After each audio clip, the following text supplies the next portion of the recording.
الرحمن الرحیم. خواهران عزیز، خیلی که کمی پیش گفته گذشته درس گذشته همراه ما درباره احوال روز قیامت و آن دهشت و آن پرسش و بزرگترین امتحانی که مایان در حیات خود میگذرانیم درباره آن صحبت کرده گذشته و به اذن الله با توفیق پروردگار یگانه امروز درباره صفت جنت صحبت میکنیم و به بعضی از سوال هایی که درباره جنت ذهن ما را مشغول میکند انشاءالله یک باره در این درس پاسخ خود را خواهید یافت.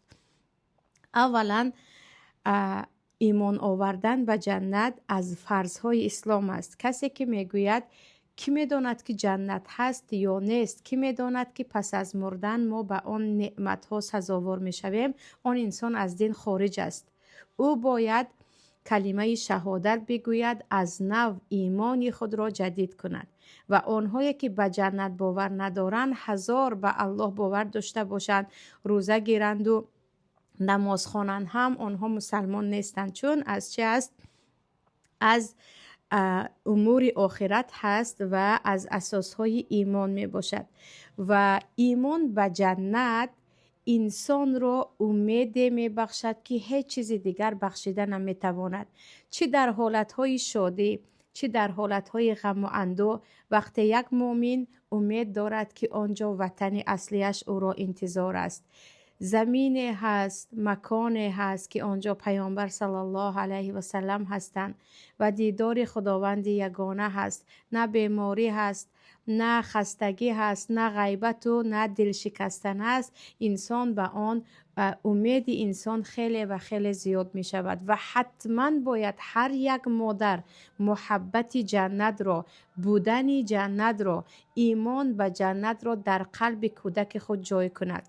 کودکانی که پدر و مادر خود را زود از دست می دهند وقتی درباره جنت تصورات و باوری دارند اینقدر دل شکسته نمی شوند، می گویند انشاءالله همراه آنها من باز ملاقات خواهم کرد، انشاءالله همراه آنها در جنت هم دیگر را میبینیم.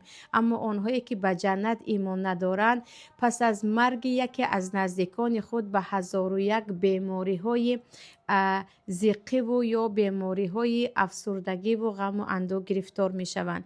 ایمان به جنت خیلی مهم است برای آنکه کودک شما با امید بزرگ شود. خستگی و شکستگی و بیماری و کمبغلی های دنیا او را نابود نسازد. بگوید دنیا جای این همه غم است، من وطن خود، خانه خود دارم که آنجا مرا انتظار است.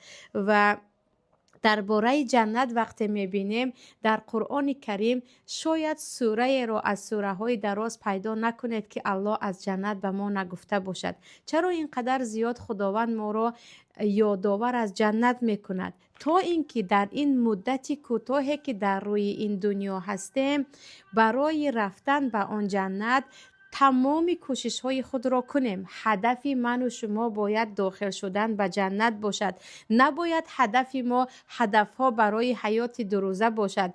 عجیب است، خیلی عجیب است که هدف بعضی ها فقط ساختن خانه، فقط خانه‌دار کردن فرزند، خانه یا دیدن نبیره و عبیره. حتی در دعایمان هم بگذار توی فرزند و نبیره هایت را بینی، گویان هم دیگر رو دعا میکنند گویا که هدف بودن ما در دنیا فقط فرزند و نبیره و توی سور باشد. خداوند چی میگوید؟ و سابقوا الی مغفرت من ربکم و جنت ارضها کعرض السماء والارض. شما شتاب کنید، خیلی شتاب کنید، یعنی دویده عمل کنید به سوی مغفرت پروردگارتان و این چونین به سوی جنت که پهناوری آن جنت مانند زمین و آسمان یا از آن هم وسیع‌تر است. باید هدف هر یک مؤمن، همتی هر یک مؤمن داخل شدن به جنت باشد. تا داخل شدن به جنت باید کوشا باشد و دوادوی کند و بدانید که همین دنیای دو روزه را خداوند برای من و شما تحفه داد، نصیب کرد. نه اینکه فقط غمهای آن را بخوریم، نه اینکه فقط حسرت دنیا را بکشیم، نه اینکه فقط بگویم فرزندم، شوهرم، زنم، خانه‌ام، ماشینم، دیگر و دیگرم. نه، باید در قلب ما، در هدف ما، در یکی از نقشه های ما چی باشد؟ ببخشید، یکی از نقشه های اساسی ما باید داخل شدن به جنت باشد. تا داخل شدن به جنت به یگان هدف خود گویا که من رسیدم و تمام کردم گویان دست نکشیم. یعنی همیشه باید مؤمن بدود آخران، یعنی حتی پیامبر صلی الله علیه و سلم در آخران لحظه عمر خود اسامه ابن زید را همچون سرلشکر به طرف روم فرستاده بودند. تا لحظه های واپسین صحابه ها از پی عمل بودند. چی شد که امروز بعضی ها وقت فرزندا خاندار می شوند، صاحبی نبیره و نوسه می شوند، الکی دیگر کلن از دنیا ناامید به جز نشستن و خواب رفتن و خوردن دیگر چیزی نه تا جان در بدن هست باید مؤمن برای رسیدن به آن هدف خود شتاب کند. و درباره جنت الله چی میگوید؟ شمایان در این دنیا بدوید، یعنی دو کنید تا برسید به آن جنت. جنت چه خیلی گفتم دنیا فقط برای رسیدن به آن هدف است، ولله المثل الاعلی. ولی باز یک مثال میزنم خواهران عزیز، اکثریت شما مادر هستید. وقتی کودکی 3 ساله شما بازی میکند با بازیچه ها و خیلی جدی بازی میکند، شما یک لبخند به آن میزنید، میدانید که بازی او دیر دوام نمیکند. یا وقتی 2 کودک برای بازیچه میجنگند، اصلا پدر و مادر آن را جدی نمیگیرند، برای اون که بازیچه اصلا ارزش جنگیدن یا این بازی کودکان اصلا دوام نمیدهد. میگویند پس از ساعت بازی هم به آخر میرسد، پس از 2-3 روز اون بازیچه هم زیر پا میشود، الان اهمیت نده. و عیناً دنیای ما از آن بازیچه کودکان، از آن بازی کودکان هم زودگذرتر است. به خاطر این متاع زودگذر نباید فراموش کنیم آن حیاتی که آن دیگر آخر ندارد، جنتی که خانه‌ای که زمینی که انتظار مؤمنان هست، انتظار اهلش هست و آن پایان یافتنی نیست. اکنون بیاید شروع کنیم درباره مشهورترین نام‌های جنت. خداوند در قرآن جنت را با یک چند نام ذکر کرده است. یکی از آن همان جنت است، دیگر فردوس است که پروردگار چه میگوید؟ لهم جنت الفردوس نزلا، برای آنها جنت و فردوس است که در آنجا پذیرایی میشوند. یکی از نام‌هایش جنت عدن می باشد، یعنی عدن. نام دیگرش خلد می باشد، یعنی نام دیگر جنت که آن هم در سوره فرقان آمده است. کانت لهم، ببخشید، قل اذلك خیر ام جنت الخلد التي وعد المتقون، میگوید پروردگار. یکی از نام‌های دیگرش جنت المأوا می باشد. نام دیگرش هم هست دارالسلام که بسیاری از مکان‌ها کتابخانه ها رو دارالسلام هم می‌نهند که الله چی میگوید؟ لهم دارالسلام عند ربهم، برای آنها دارالسلام هست، حولی سلام است در نزد پروردگار. اما درباره مکان جنت در بالای آسمان هاست. الان من و شما در روی زمین زندگی داریم و جنت در چه است؟ در بالا هست. چون پروردگار در سوره زاریات میگوید و فی السماء رزقکم و ما توعدون، و در آسمان رزق شما هست، بارانی که از آسمان میبارد و سبب رزق شما میشود، و ما توعدون، و اون چیزی که شما وعده میشوید، یعنی جنت. و این چونین در سوره نجم هم پروردگار چه میگوید؟ ولقد رآه نزلة اخرى عند سدرة المنتهى عندها جنت المأوى. پیامبر صلی الله علیه و سلم وقتی شب معراج به بالا برآمده بودند، جبرائیل را در صورت اصلی خود دیدند در نزد درخت سدره منتهی که الله میگوید در نزد همان درخت جنت المأوى می باشد. یعنی از این میبراید که جنت در بالا هست. و پیامبر صلی الله علیه و سلم میگویند در جنت 100 درجه هست. یعنی چگونه که در دنیا حیات ما از همدیگر فرق میکند، بعضی ها در زندگی سطحش بالاتر، بعضی ها پایانتر، بعضی ها عموما در اوج اعلا، بعضی ها باشد در سفلا و در خاک و خاکستر زندگی میکنند. در جنت هم چه است؟ پیامبر صلی الله علیه و سلم میگویند 100 درجه هست، 100 طبقه هست که بالاترین آن را پروردگار برای مجاهدین که در راهش می جنگند آماده کرده است. و پیامبر میگویند کل درجتین ما بینهما کما بین السماء و الارض، هر یک درجه فرقیتش، بلندی و پایانیش چگونه که فرق بین زمین و آسمان است این گونه فرق میکند. یعنی شما گمان نکنید اونی که شبها نمیخوابد و در نماز است، اونی که عمرش را دوادوی کرده برای رضاگی الله کوشا هست، مانند آن نیست که فقط 5 وقت نماز میخواند و روزه میگیرد و زکات میدهد، بقیه با زندگی خود مشغول است. جنت هم درجه بندی شده است و هر یک مؤمنی که داخل جنت میشود به عمل خود نگاه کرده مکانت خود را در آن درجه های جنت پیدا میکند.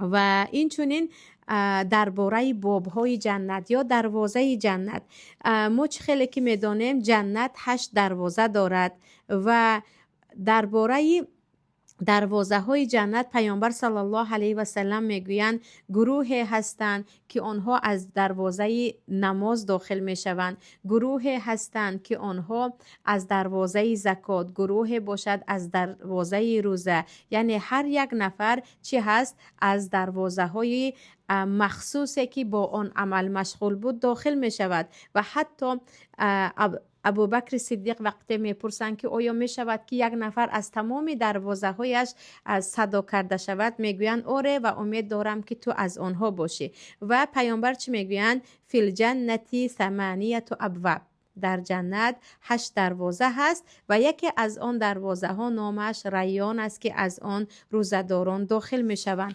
و دروازه های جنت را در حدیث آمده است که الان جنت ساخته شده است و انتظار مؤمنان است. و پیامبر صلی الله علیه و سلم میگویند، حدیث در صحیح مسلم است، دروازه جنت روز دوشنبه و روز پنجشنبه گشاده می شود که آنهایی که می خواهید با عملهای صالح خود شتاب کنید الان بشتابید، جنت انتظار شما هست. و گناه های بنده ها بخشیده می شود مگر برای 2 کس، کسی که شرک می ورزد گناه او بخشیده نمی شود. و این چونین رجلا کانت بینه و بین اخیه شحنه، و مردی که با برادر خود مشکلی دارد، قهرگی دارد، با او هم گناه او هم بخشیده نمی شود تا اینکه با همدیگر صلح کنند. یعنی سبحان الله، قهرگی با همدیگر رو نبخشیدن سبب بخشیده نشدن گناه ها و سبب گشاده نشدن دروازه جنت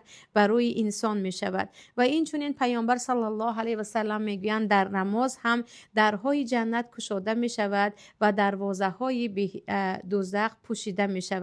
اما درباره آنهایی که اول شده داخل جنت می شوند پیامبر صلی الله علیه و سلم میگویند، حدیث در صحیح مسلم است، روز قیامت میگویند من به نزد دروازه جنت می آیم و من به خازن آن یا گفتیم دروازه‌بان جنت میگویم که به من در را گشایید. از من میپرسد که تو کی هستی؟ میگویم من محمد هستم. و او میگوید بک امرت لا افتح لاحد قبلک، من امر شدم که اول شده برای تو دروازه را گشایم و به من و پیش از تو به کسی نمی گشایم. یعنی اولین کسی که داخل جنت می شود پس از آن محشر که از پیامبر صلی الله علیه و سلم می باشند. اما درباره آنهایی که داخل جنت می شوند پیامبر صلی الله علیه و سلم حدیث در صحیح بخاری مسلم است که میگویند اولین گروهی که داخل جنت می شوند صورت آنها یعنی شکل آنها مانند ماهتاب شب 14 می باشد. پس از آنها گروه داخل می شوند که آنها از آن ستاره یا کوکب دوری هم درخشانتر می باشند. و در جنت کسی پیشاب نمی کند، کسی بلغم نمی پرتاید و کسی بینی نمی افشاند و در آنجا شانه هایشان از طلا هست. آب دهان آنها باشد از مسک است و می بینید که همسران آنها حور بهشت می باشد. و پروردگار اهل جنت را در همون قد و قامت پدرشان آدم میگرداند که 60 ذراع بود، یعنی تقریبا 30 متر. حضرت آدم خیلی با قد بلند آفریده شده بودند و در حدیث آمده است که مردم با آمیختگی به گناه و به گناه تا روز قیامت قدشان دارد پس شبان می رود، ولیکن در جنت وقتی که قیامت می شود انسان ها باز قد و پست یا گفتیم قد و قامتشان بالا می شود. و پیامبر صلی الله علیه و سلم در حدیث دیگر که آن هم در بخاری و مسلم است، خدایا ما را از جمله آنها گرداند، میگویند به جنت از امت من 70,000 یا که 700,000 دست همدیگر را گران داخل می شوند. یعنی 70,000 یا 700,000 از نفران امت من دست به دست همه دست همدیگر را گرفتند.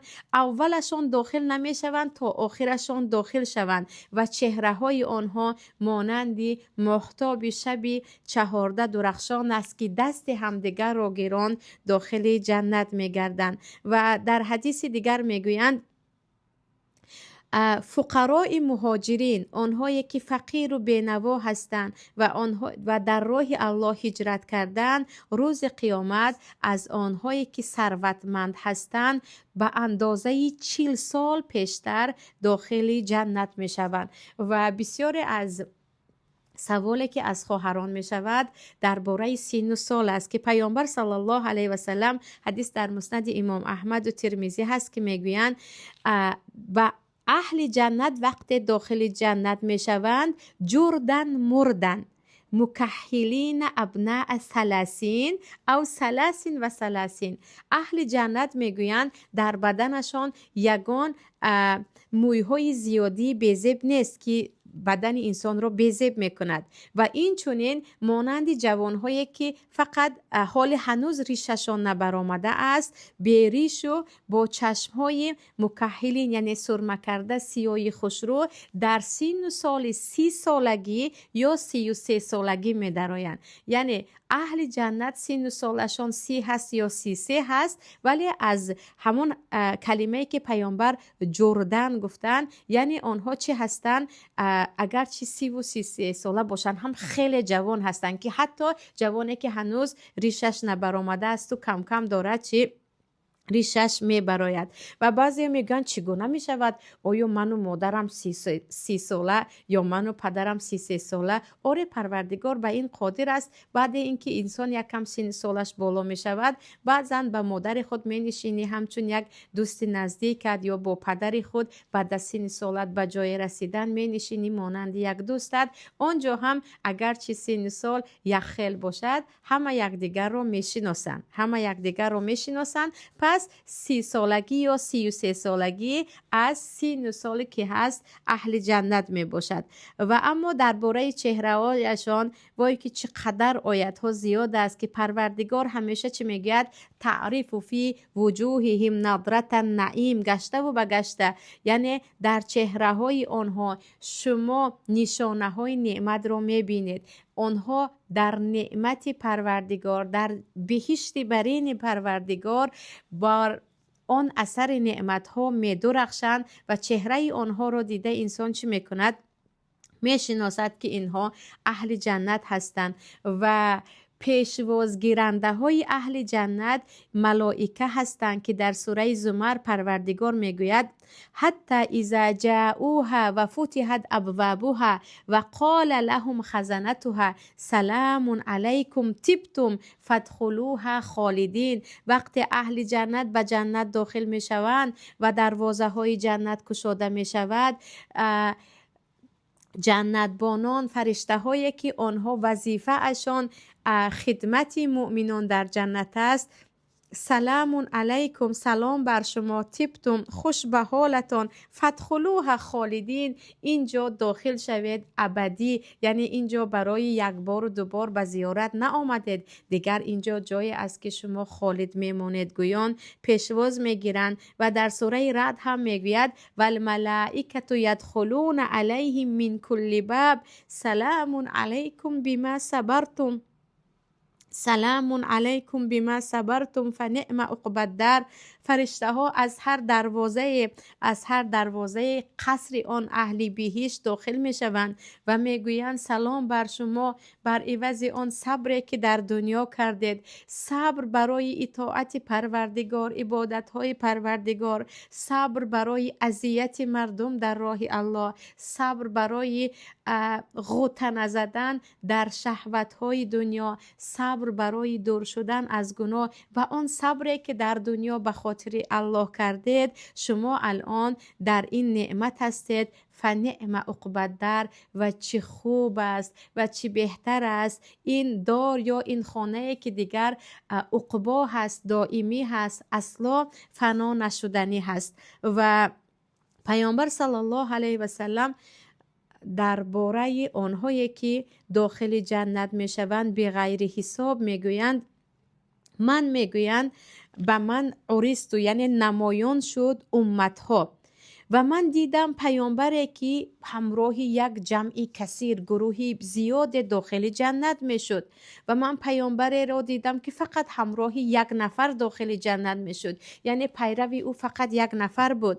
و نبی یمر معه 10 و پیامبری را دیدم که همراه 10 نفر بود، یعنی 10 نفر فقط او را در دنیا پیروی کرده بودند و با 10 نفر داخل جنت می شد. و بعض پیامبر را دیدم که با 5 نفر، حتی پیامبر را دیدم که فقط یک تا خودش بود، هیچ پیروی نداشت. سپس من به یک سیاهی بزرگ نظرم افتاد و پرسیدم جبرائیل این انسانی زیاد، یعنی این جماعت بزرگ که ها هستند؟ و او گفت آنها از امتان تو هستند، آنها از امتان تو هستند.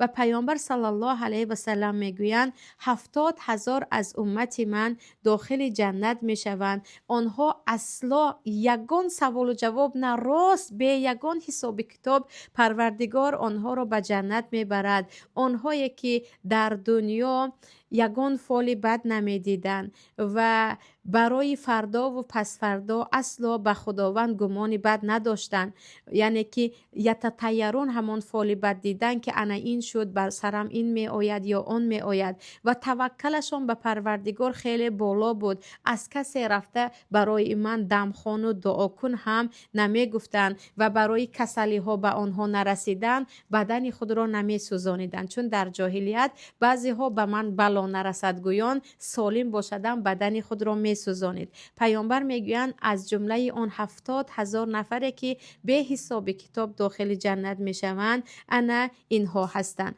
اما درباره زمین جنت یا پهناوری آن بهشت چگونه که در بالا گفتیم، پیامبر صلی الله علیه و سلم هم در حدیث هایشان هم در قرآن کریم آمده است که وسیعی جنت چند برابری چه است، زمین و آسمان است و حتی برای یک نفر مؤمن تا 10 برابر دنیا رو پروردگار در جنت اهدا میکند. و پیامبر صلی الله علیه و سلم میگویند در شب معراج من داخل جنت شدم که سنگ های آن از مروارید بود، خاک آن باشد از مسک بود، یعنی از آن عطری خوشبو بود و مردم وقتی به آنجا داخل می شوند یگان از آن کارهای پست و بیزیبی که در دنیا مانندی بینی افشانیدن و چیزهای دیگر است انجام نمی دهند. درباره خانه های جنت هم آمده است، انشاءالله کمی بعد درباره آن میخوانیم. و چیزی عجیب اینجا خواهران عزیز، حدیث در صحیح مسلم است که پیامبر میگویند جنت بازار دارد. جنت میگویند بازار دارد که هر روز جمعه مردم یعنی اهل جنت در آن جمع میشوند. سپس یک باد مهین میوزد، بادی که و تمام چهره و لباس های اهل جنت می رسد و زیبایی آنها دوچند می شود. سپس در آن روز جمعه برمیگردند به اهل خود، به خانواده خود و خانواده آنها، یعنی از حوران بهشت و از خادمانی که خداوند برای آنها آماده کرده است والله اعلم، میگویند که چقدر شما زیبا شده است، زیبایی شما باز هم افزوده است و آنها میگویند آره ما هم زیبایی ما هم زیاد شد و شما هم در حقیقت زیباییتان افزوده است. یعنی هر روز جمعه اهل جنت در بازار یا در جای جمع می شوند و زیباییشان باز زیباتر می شود. اما درباره خانه ها پروردگار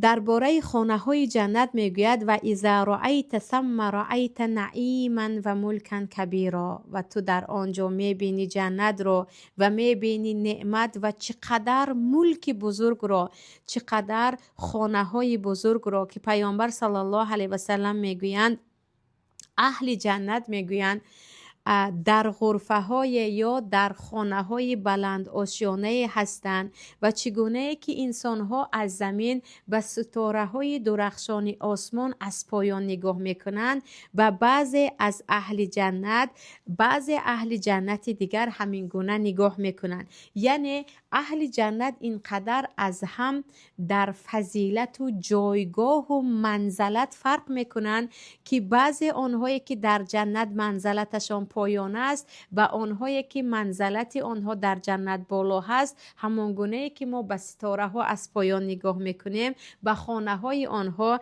از پایان نگاه میکنند. سپس از پیامبر میپرسند که آیا در آن بلندی ها پیامبران هستند؟ پیامبر میگویند بله، والذی نفسی بیدی رجال آمنوا بالله و صدقوا المرسلین. فقط پیامبران نه، مردهایی که به الله ایمان آوردند و پیامبران را تصدیق کردند و پیامبران پیروی کردند، هرچی از پیامبران آمد آن را تصدیق کردند، آنها هم چی میشوند؟ در آن غرفه ها می باشند یا در آن خانه های بلند آشیانه می باشند. پروردگار در قرآن مفصلا برای ما از بالشت ها یا تکسری هایی که به آن تکیه میکنیم و این چونین از فروش یا از نمارق، از آن کرپچه و از آن اریکه هایی که به آن می نشینیم و حتی از تخت خوابی که به آن خواب میکنن اهل جنت و حتی از جام هایی که از آن اهل جنت می نوشند به اکواب و ابارق و کأس من معین، که جام و دیگر دیگ و طبق اهل جنت از طلا و نقره است گویان با ما صحبت میکند و این چونین درباره لباس اهل جنت و لباسهم فیها حریر خیلی زیاد می آید که اهل جنت لباسشان حریر است، آن ابریشم نازک هست، شالک یا به زبان روسی که از گرانترین قماش ها یا متاها می باشد که پیامبر برای مردها در دنیا، مردهای مسلمان حرام کردند ولی برای زنهای مسلمان حلال است و پیامبر صلی الله علیه و سلم میگویند کسی یعنی آن برای کافران در دنیا هست و برای مؤمنان در چه هست؟ در جنت است. و این چنین خداوند میگوید در سوره کهف یحلون فیها من اساور من ذهب و یلبسون ثیابا خضرا من سندس و استبرق. آنها خود را آرام می‌دهند با دستبان‌های از طلا و لباس آنها همان ابریشمی مهین و خیلی زیبا و خوشگل هست که خضر رنگش سبز می باشد. یعنی لباس اهل جنت چه هست؟ سبز می باشد و برای مردها هم حتی طلا و دیگر نمود زر و زیور در آنجا حلال می شود. خداوند به جز لباس اهل جنت پیوسته درباره خادمان، خدمتگزارانی که در پی خدمت اهل جنت می شوند صحبت می کند. یطوف علیهم ولدان و مخلدون، در اطراف اهل جنت ولدان، جوان پسرانی که آنها چی هستند؟ جنسشان از فرشته است و آنها مخلدن، اصلا نمی میرند، پیر نمی شوند، بیمار نمی شوند. در دستها ابریق و کأس من معین با ابریق یا کوزه ها و جام های پر از آب در اطراف اهل جنت می گردند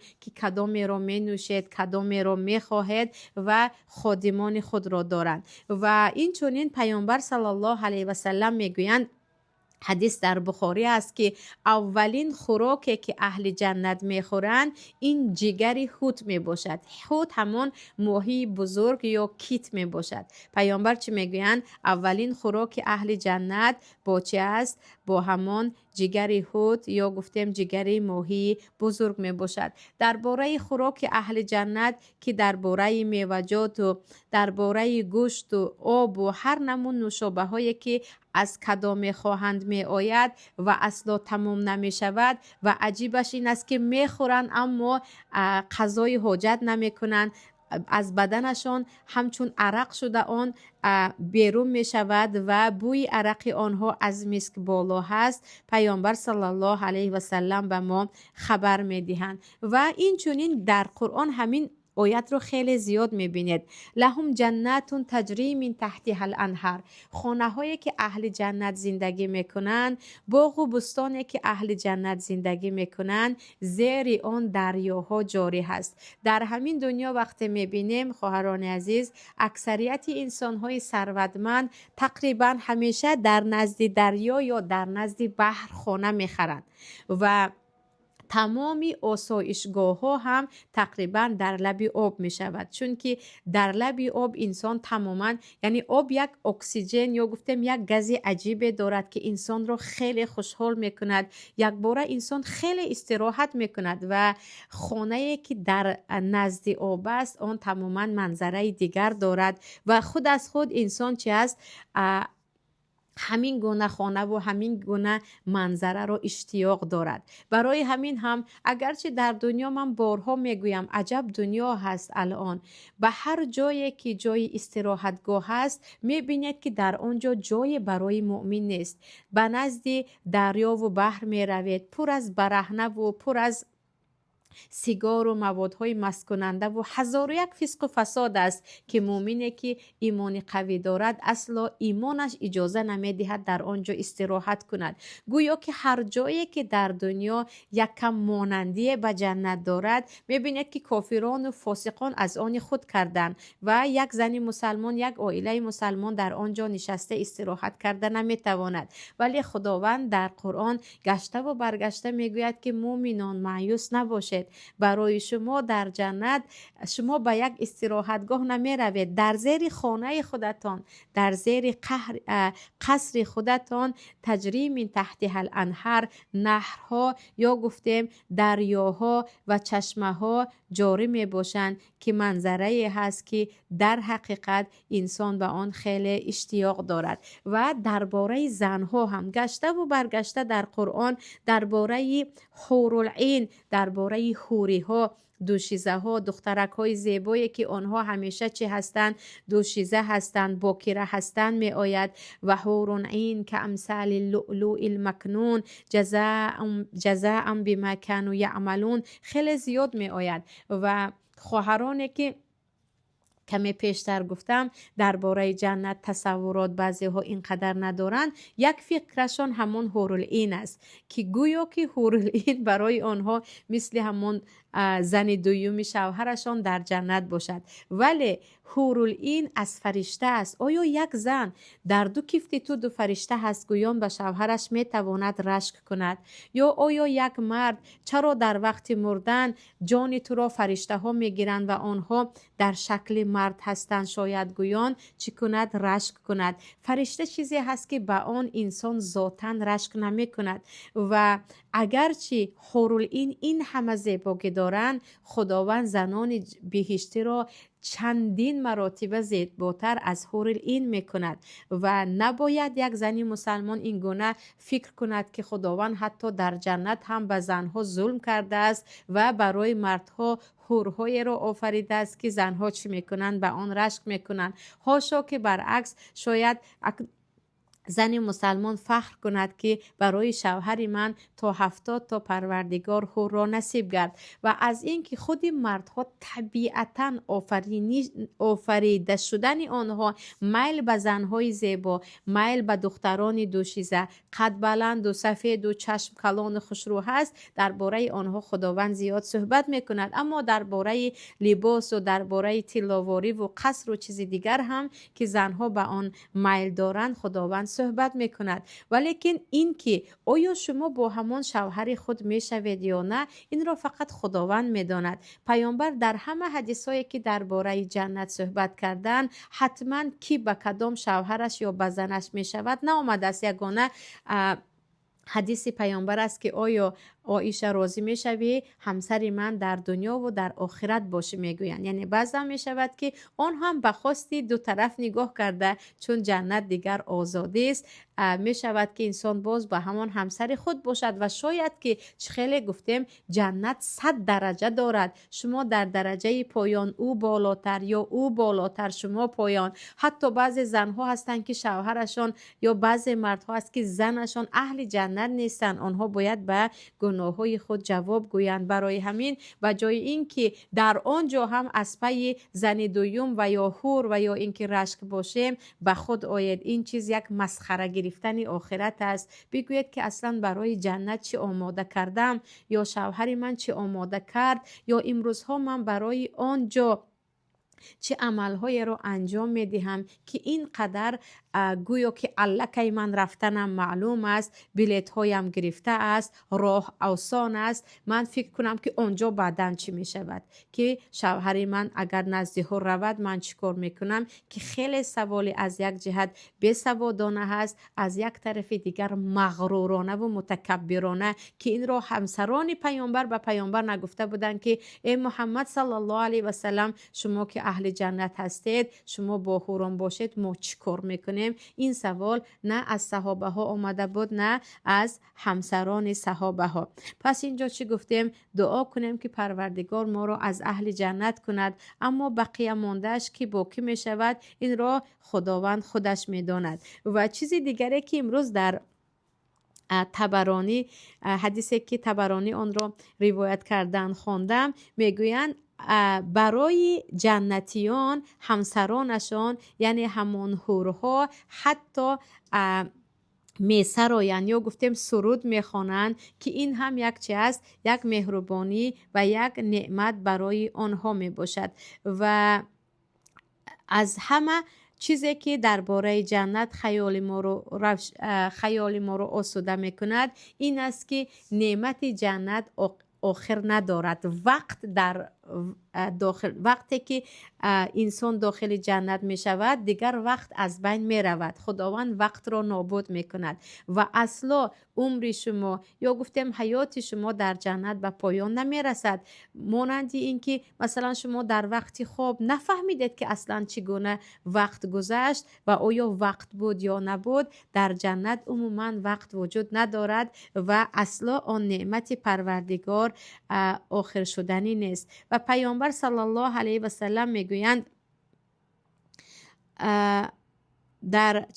در جنت منزلت های هست و موسی بار پروردگار رو میپرسد که پایان ترین درجه جنت چگونه هست و پروردگار میگوید وقتی که یک انسان می آید و برای او گفته می شود که آیا در دنیا پادشاه ها چیزی دارند همون را داشته باشی راضی می شوی؟ او می گوید آره. و پروردگار برای او می گوید برای تو دنیا و 10 برابر او را دادم. یعنی پایان ترین درجه جنت 10 مراتب زیادتر از این همه زمین یا دنیای ما می باشد برای یک نفر. اما بالاترین درجه جنت چی است؟ آن دیدار پروردگار است که پروردگار چی میگوید؟ فلا تعلم نفس ما اخفی لهم من قرة اعین.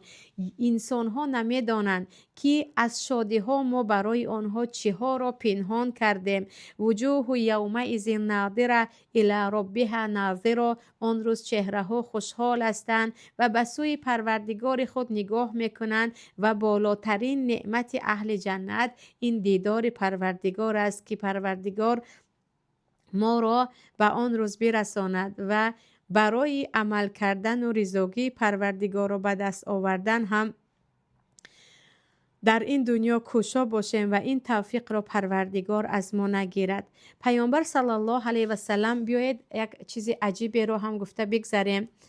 اولا الله در سوره بقره میگوید والذین آمنوا و عملوا الصالحات اولئک اصحاب الجنه. الان اصحاب جنت کیها هستند؟ اهل جنت کیها هستند؟ الله میگوید آنهایی که ایمان آوردند و عمل صالح انجام دادند آنها اهل جنت هستند. وقتی ایمان به الله داری و پیوسته در عمل صالح هستی تو اهل جنت هستی. و پروردگار در اینجا داخل شدن به جنت را با این دو چیز مقید کرد، ایمان و عمل. یکی از اینها باشد و دیگری نباشد امید جنت نباید کرد. و در حدیثی که در صحیح مسلم است پیامبر میگویند اهل الجنت ثلاثه، اهل جنت سه گروه هستند، زیاد هستند ولی سه گروهی اساسیش را میگویند: سلطان مقسط متصدق موفق. یکمش چی است؟ اونه که یکی زو سلطان مقسط متصدق موفق. ببخشید در اعرابش خطا خوانده رفتم. اونه که صاحب مکانت و صاحب سلطنت هست، یعنی اونه که حکم در دست او هست و با برابری حکمدار بودنش، رئیس بودنش، زیر دست داشتنش مقسط است، عادل است، متصدق است، صدقه کننده است، موفق است در عملهای خیر. یعنی هر پادشاهی که، هر رئیسی که برابر حکمدار بودنش عادل است و او اهل دنیا نیست، دست به خیر هست و موفق در کارهای خوب است، او از اولین نفرانی هست که اهل جنت است. دویمش رجل رحیم رقیق القلب لکل ذی قربه و مسلمین. مردی که مهربان است، رقیق القلب، دلسوز است، اصلا دلسنگ نیست، مهربانی دارد، به دیگران دلش میسوزد. یکم ذی قربه، برای خویشاوندان خودش، دیگرش برای مسلمان ها. برای زنها مهربان و دلسوز بودن خیلی آسان است، طبیعتشان لطیف است، ولی مردهایی که دلسوز هستند به خانواده خود، به همسر خود، به دختر خود، به خواهر خود و این چنین به دیگر مسلمان ها در حقیقت کم هستند. در اکثریت مردها غلظه را میبینید، دلسنگی، و میگن این از مردی هست، مرد نباید گریه کند، مرد باید قوی باشد. ولی پیامبر گفتن مردی که مهربان و دلسوز اهل بیتت هستی، دلسوز مسلمان ها هستی، تو از همان اولین های هستی که اهل جنت هستی. و سیومش چه است؟ عفیف متعفف ذو عیال. مردی که عفیف است، او طمع به مال مردم ندارد، او حرام خوری ندارد، در حالی که ذو عیال است، صاحب فرزند است. زیادی ها، اکثریت ها من فرزند دارم گویان به کدام گناه های دست نمی زنند، اما آنی که میگوید رزق فرزندم به دست الله هست، کم باشد هم حلال باشد، من به حرام دست نمی زنم، اون چه است؟ عفیف متعفف است که پیامبر میگویند این از جمله اهل جنت است. باز پیامبر میگویند آیا من شما را خبر دهم از اهل جنت؟ الا اخبرکم به اهل الجنه کل ضعیف متضعف لو اقسم علی الله لابره.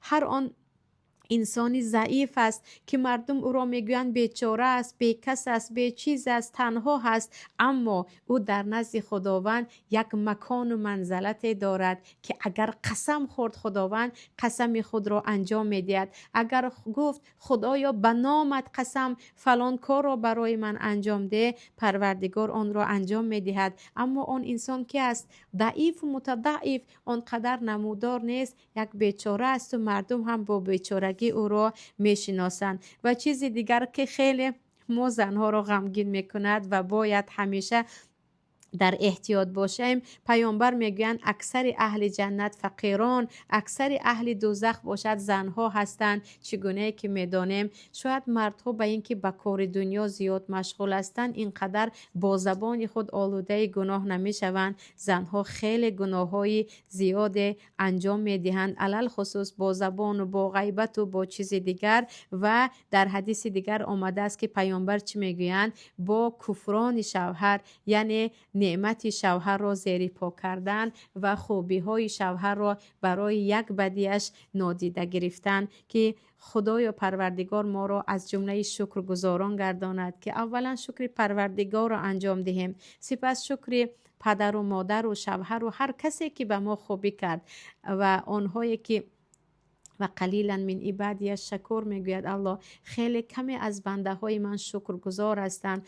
زنها هم علل خصوص اونی که بگوید که شکر پروردگار این همه فرزند را شوهرم بود که من صاحب شدم، این همه روزها را به خوبی شوهرم با یا گفتیم با برکت شوهرم دیده ایستادم، این چقدر روزهای خوبی را پروردگار در حیات زن و شوهری به من نصیب کرد. این گونه زنها خیلی کم هستند. هر جا می نشینید از غم و از حسرت و از درد و از غصه های خورده همراه شوهر و اهل بیت شوهر گپ است، از نعمت شوهر گپ خیلی کم است. و پیامبر چی میگویند؟